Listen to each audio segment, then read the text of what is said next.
সবাই জানেন আমার প্রাণের মানুষ একজন, আমার আপনজন, বড় ডিভোর্সের পরও শেষ হয়নি ভালোবাসার সাকিবকে নিয়ে অপুর আবেগঘন স্বীকারোক্তি।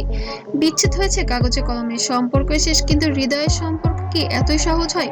অপুর কণ্ঠে সাকিবকে নিয়ে এমন কিছু কথা যা শুনে আবারও আপনজন। আসলে আমি স্পেসিফিক নাম বলতে চাই না। ব্যক্তিগত কোনো ব্যাপারগুলো খুব একটা আমি আনতে চাই না।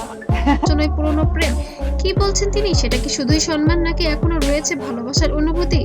ভিডিওটি শেষ পর্যন্ত দেখুন, কারণ শেষের অংশেই রয়েছে সবচেয়ে আবেগঘন টুইস্ট।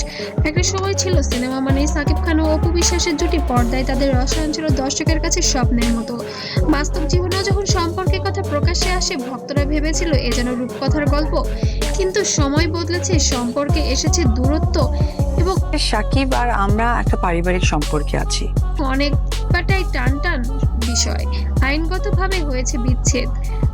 বিচ্ছেদের পরের দিনগুলো ছিল খুবই কঠিন। ডিভোর্সের পর শুরু হয় নতুন অধ্যায়, আলাদা জীবন, আলাদা পথ। মিডিয়ায় এসেছে নানা বক্তব্য, বিভিন্ন অভিযোগ ও ব্যাখ্যা। তবে সবকিছুর মাঝে একটা বিষয় কখনো অস্বীকার করা হয়নি, তাদের সন্তানদের প্রতি দায়িত্ব। সেই আবেগের স্বীকারোক্তি যেন সোশ্যাল মিডিয়ায় ভাইরাল হয়েছে ইতিমধ্যে। সাক্ষাৎকারে অপু শান্ত কণ্ঠে বলেন, আমি কারো বিরুদ্ধে কিছু বলতে চাই না, সময় অনেক কিছু শেখায়।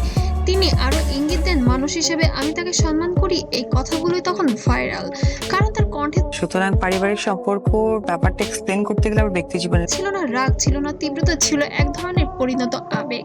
ভক্তরা প্রশ্ন করেছেন, এটা কি শুধুই সম্মান, নাকি হৃদয়ের ভেতরে এখনো আছে পুরনো টান? অপু সব সময় বলেছেন তার সন্তানের ভালো থাকা তার কাছে সবচেয়ে বড় বিষয়। সাকিবও একাধিকবার জানিয়েছেন তিনি তার সন্তানদের নিয়ে সচেতন ও দায়িত্বশীল। কথাটা চলে আসো একটু আগে যেটা আমি বলছি। তাহলে কি সন্তানের ভবিষ্যতের জন্যই তৈরি হচ্ছে নতুন কোনো বোঝাপড়া? অপুর আবেগঘন বক্তব্যের পর সোশ্যাল মিডিয়ায় শুরু হয়েছে বিশ্লেষণ। কেউ বলছেন ভালোবাসা কখনো পুরোপুরি শেষ হয় না, আবার কেউ বলছেন এটা শুধু পরিণত আচরণ। এর বেশি কিছু নয়, সত্যটা কোথায়? হয়তো তার আর আগের মতো দম্পত্য নন, কিন্তু সম্মান, দায়িত্ব আর স্মৃতির জায়গা থেকে মুছে ফেলা যায় না। ভালোবাসা কখনো কখনো বদলেও যায়, রূপ পাল্টায়, গভীরতা পাল্টায়, কিন্তু সম্পূর্ণ হারিয়েও যায় কি? আপনার কি মনে হয় ডিভোর্সের পরও কি ভালোবাসা বেঁচে থাকতে পারে? কমেন্টে জানান আপনার মতামত। আর ভিডিওটি ভালো লাগলে অবশ্যই লাইক, কমেন্ট, শেয়ার করতে যেন ভুলবেন না। আর অবশ্যই সাবস্ক্রাইব করে পাশে থাকবেন নতুন নতুন আরো আপডেট পাওয়ার জন্য সাকিব খান অপু বিশ্বাস এই বুবলির দ্বিমাত্রিক সম্পর্কের।